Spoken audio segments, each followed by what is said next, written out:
Você já sentiu, no meio da noite, como se algo enorme te puxasse para longe do que você mais amava e não houvesse explicação? Como se as coisas que você segurava com força simplesmente escapassem das suas mãos, deixando um vazio que dói no peito? Porque, muitas vezes, a primeira resposta do coração é: por que, Deus? Por que tirar isto de mim? Eu sei como essa pergunta pesa, sei como ela queima a garganta e faz o tempo parecer imóvel. Fica comigo, eu quero caminhar com você nessa pergunta e, sobretudo, na resposta que cura. Quando Deus afasta algo da nossa vida, a primeira impressão é sempre perda. Perdemos uma relação, um emprego, uma zona de conforto, um sonho que parecia nosso. E essa experiência tem corpo, a sensação de ser puxado, o frio nas mãos ao soltar o que antes sustentava a nossa identidade. Não minimizo essa dor, não digo que é fácil. O que quero fazer é desenhar diante de você uma outra visão. O afastamento pode ser a mão, que com cuidado remove o que te impedia de receber algo maior, não necessariamente material, mas uma prosperidade interior que transforma a maneira como você sente, ama e vive. Antes de explicar, quero que entendamos uma coisa clara: diferenciar apego do que é saudável. Apego é manter o que nos drena porque o familiar pesa menos que a incerteza. Apego é transformar um apoio temporário em muleta de talícia. Apego é repetir um padrão que corrói, porque no curto prazo dói menos do que a mudança. O coração humano prefere o conhecido, mesmo quando o conhecido corrói. É por isso que a perda nos surpreende, porque está tirando algo que nós mesmos escolhemos manter, muitas vezes por medo. Mas há um outro ângulo. Deus vê além do nosso medo. Ele, que conhece nossas feridas, age para proteger, preparar e aumentar nossa capacidade de receber. Isaías nos lembra disso quando fala de algo novo que o Senhor faz. Eis que faço uma coisa nova, agora ela vai surgir. Porventura não a conheceis? Isaías 43:19. Não é promessa de troca fácil, é a garantia de que mesmo quando algo é levado, há um mover divino que trabalha para trazer novidade. Essa novidade, na grande maioria das vezes, precisa de um terreno interior limpo para nascer. Pensar que o afastamento é punição é uma leitura pobre e dolorosa. Nem toda remoção aponta para a justiça punitiva, muitas vezes é proteção. Você não foi abandonado por um Deus que pune por prazer. Em Romanos 8:31 está a pergunta que desfaz o desespero: se Deus é por nós, quem será contra nós? Não ignoramos a dor, mas afirmamos que existe um propósito maior trabalhando a seu favor. Quando algo é retirado, pode ser porque esse espaço precisa ser esvaziado para acolher o que Deus quer colocar nele: paz, maturidade, liberdade emocional. Provérbios 19:21 nos lembra que muitos planos habitam no coração do homem, mas o propósito do Senhor permanece. Às vezes nós planejamos banho de soluções rápidas, remendos para uma necessidade emocional. Deus obra num projeto mais longo. O que você tinha em mente como conserto pode ser insuficiente para aquilo que Deus quer construir em você. Por isso, o Senhor pode permitir ou operar um afastamento, para redirecionar a vida para o seu propósito, ainda que isso exija dor e desapego. Existe também um trabalho interno que precisa acontecer, uma renovação das entranhas, uma transformação que os olhos não veem no primeiro instante. Ezequiel 36:26 traz essa linguagem forte. Eu vos darei um coração novo, e porei dentro de vós um espírito novo. Tirarei de vós o coração de pedra, e vos darei um coração de carne. Isso descreve um processo de mudança que é orgânico. O afastamento cria um vácuo necessário para que Deus plante. Ele não apenas remove, ele substitui, redime, regenera. Mas entre a retirada e a plantação, há um tempo em que você parecerá vazio. Aprender a habitar esse vazio é parte da maturidade. Quando eu falo em prosperidade emocional, não falo de números no banco. Falo de um estado interior onde a paz se torna habitual, onde suas relações se tornam fontes de vida e não de desespero, onde você consegue reconhecer limites sem sentir vergonha, onde a sua identidade está menos presa a estados emocionais passageiros e mais ancorada na verdade que Deus declara sobre você. Prosperidade emocional é ter coerência interna, pensar, sentir e agir de maneira integrada. É poder amar sem depender. É encontrar alegria sem ter que preencher um buraco com algo que só dura um instante. O que acontece na prática durante esse afastamento divino? Quero falar de sinais, indícios de que você está, na verdade, sendo livrado e não simplesmente abandonado. O primeiro sinal muitas vezes é um estranho alívio misturado com medo. O sofrimento inicial dá lugar a uma desaceleração, a respirações mais longas, a uma sensação de que você não precisa mais manter todos os pesos.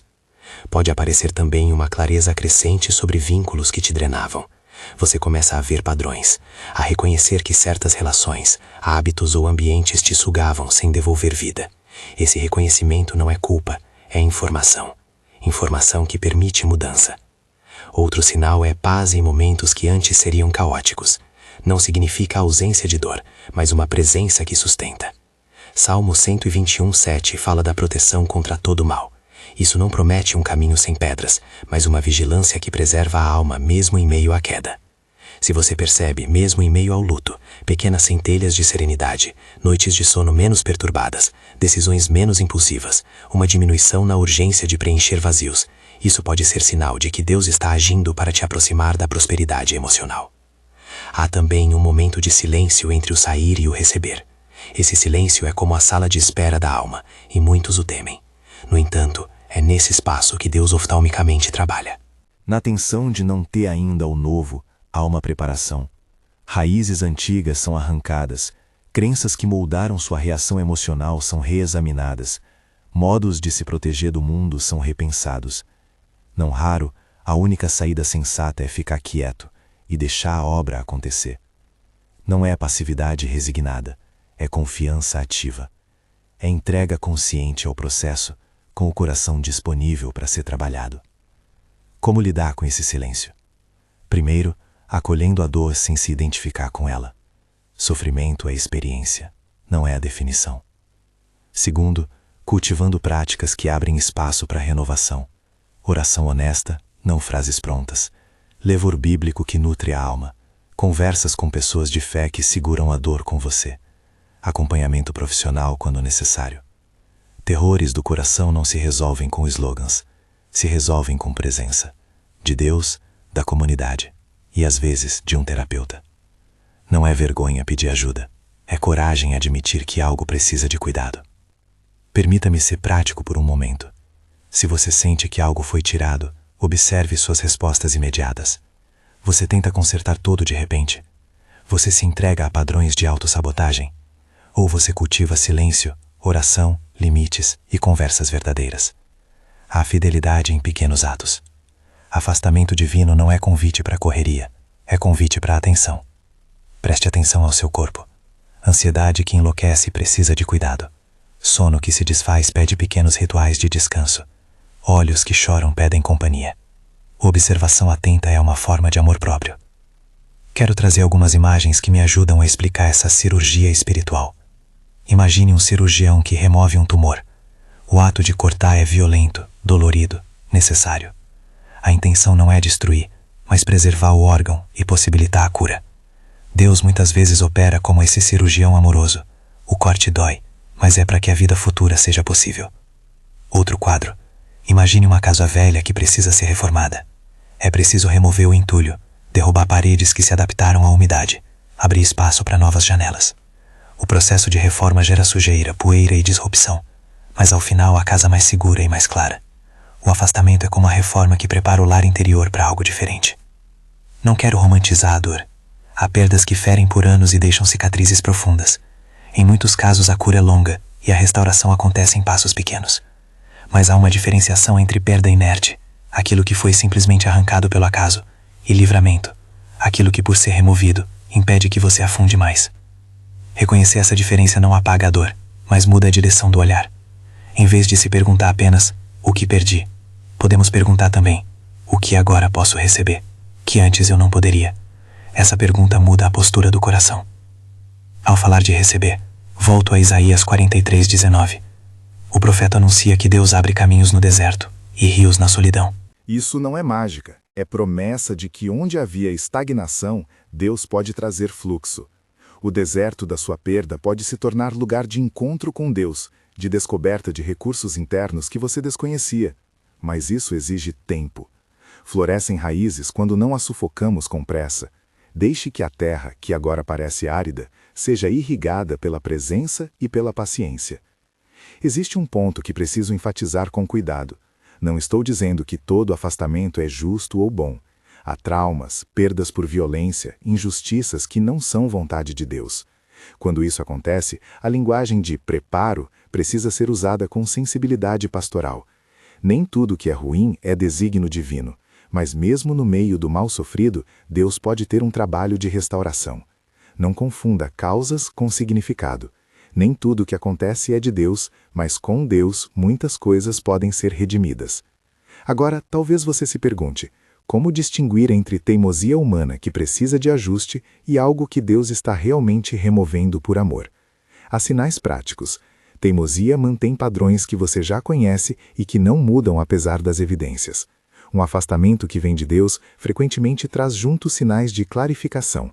Portas que se fecham sem esforço seu, pessoas que se afastam por razões que você não gerou, e junto uma voz interior que começa a falar de novas possibilidades.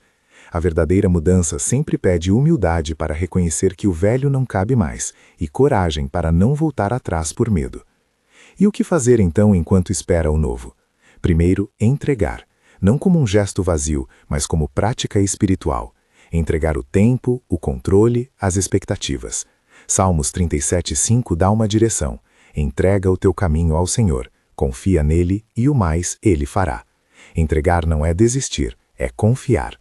Segundo, trabalhar o terreno interno. Perdoar onde é preciso, estabelecer limites onde foi ausência, nomear necessidades onde houve silêncio.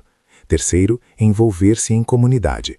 O afastamento muitas vezes pede solidão, mas a solidão não precisa ser isolamento. A comunidade segura, intercede, dá perspectiva e ajuda a traduzir o sofrimento em crescimento. Eu não posso prometer que após essa travessia tudo será leve, mas posso dizer com convicção bíblica e pastoral que há esperança firme. Romanos 8:31, que já citamos, é âncora. Se Deus é por nós, então há entendimento de que mesmo nas perdas, Ele está trabalhando para o nosso bem final. Não necessariamente no sentido superficial que o mundo entende como ganho, mas no sentido profundo de conformação à imagem de Cristo. Mais amor, mais paciência, maior capacidade de relacionar-se de forma saudável. Enquanto você caminha, fique atento a alguns perigos. A autojustificação que teima em voltar ao que foi tirado. A busca frenética por substituições imediatas. A narrativa de culpa que transforma a experiência em condenação. Nenhuma dessas respostas honram a dor. Em lugar delas, escolha presença, honestidade, pequenos pecados de cuidado consigo e com os outros. Cultive rotinas que sustentem, jejum de notícias que inflamam, leituras que edificam, silêncio que possibilita ouvir. Antes de continuarmos mais adiante, se esta palavra está alcançando seu coração, se você sente que ela toca sua dor e lhe dá alguma direção, inscreva-se no canal e deixe um like. Isso ajuda a gente a chegar a outras pessoas que também precisam dessa mensagem. Fica comigo. Ainda há muito caminho nesta palavra, e eu quero caminhar até o lugar onde a oração final possa consolidar essa entrega. Voltando à prática, como se manifesta, concretamente, a prosperidade emocional que Deus quer preparar em você? Ela tem traços claros. Primeiro, paz estável. Não uma sensação ocasional, mas uma linha que atravessa os dias difíceis. Segundo, liberdade de dependência, quando você já não precisa de aplausos, relacionamentos ou conquistas como ar para respirar. Terceiro, maturidade nas relações. Você se envolve sem perder-se, estabelece limites e ama com responsabilidade. Quarto, coerência interior. Suas emoções, decisões e ações caminham numa mesma direção, alinhadas com valores que não mudam ao sabor da circunstância. Permita-me exemplificar com histórias que poderiam ser suas. Pense em alguém que perdeu o emprego que sustentava sua autoestima. No primeiro impulso, há desespero. Depois, talvez, uma temporada de silêncio e reflexão.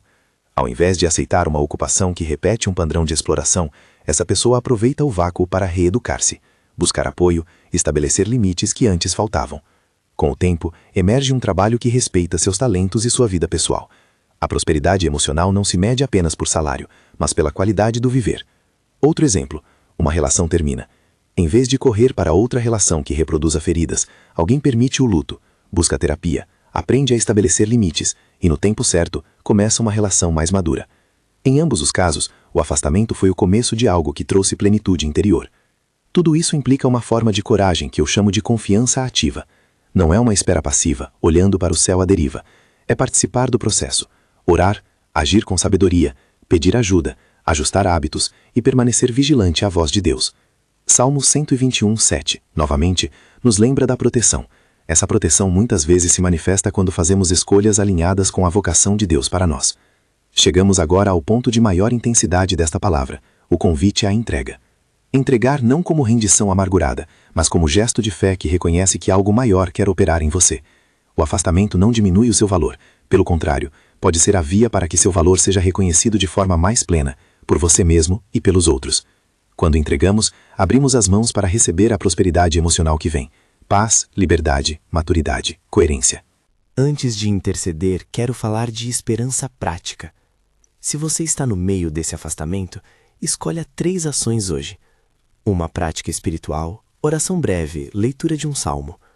Uma ação de cuidado corporal, um sono melhor, comida saudável, caminhar. E uma conversa com alguém de confiança, um amigo de fé, um líder, um profissional. Essas pequenas fidelidades consolidam o terreno onde Deus atuará. Não espere grandes sinais. Comece por fidelidade simples. Agora, convido você a inclinar o coração. Deus nos vê, conhece nossas lágrimas e trabalha mesmo quando não entendemos o porquê. Vamos orar juntos. Senhor, Pai amoroso, nós chegamos a Ti com as mãos vazias e o coração pesado. Obrigado por não nos abandonar no vazio. Entregamos a Ti as perdas que nos doem, as relações que foram tiradas, os sonhos que se despedaçaram. Dá-nos coragem para não voltar ao que nos drenava por medo do desconhecido. Dá-nos clareza para ver o que eras nós, impedindo de receber. Renova-nos por dentro, Senhor, como prometeste. Dá-nos um coração sensível e não de pedra. Sustenta-nos no silêncio entre o sair e o receber. Que nesse espaço possamos aprender a confiar, a curar e a preparar espaço para o que só o Teu amor pode plantar. Concede-nos paz no corpo e na alma, disponibilidade para sermos moldados e sabedoria para buscar ajuda quando precisamos. Nós cremos que Tu estás trabalhando a nosso favor. Ajuda-nos a esperar com coragem. Em nome de Jesus, nós entregamos tudo e dizemos amém. Se esta palavra tocou você, o material de apoio está no comentário fixado. Nele você encontrará recursos para refletir mais e exercícios práticos para este período de transição. Se quiser, escreva nos comentários a frase: Senhor, me aproxima do que vem de Ti. Vamos orar por você. Compartilhe com alguém que está passando por afastamento. Essa mensagem pode ser a mão que segura no momento do vazio. Que você possa lembrar: o que saiu não era o seu destino definitivo. O que vem é preparação. Que a prosperidade emocional, essa paz profunda, essa liberdade interna, essa maturidade afetiva encontre morada em você. Vá em paz e que a graça do Senhor te conserve e te conduza até o novo que Ele já está preparando. Amém.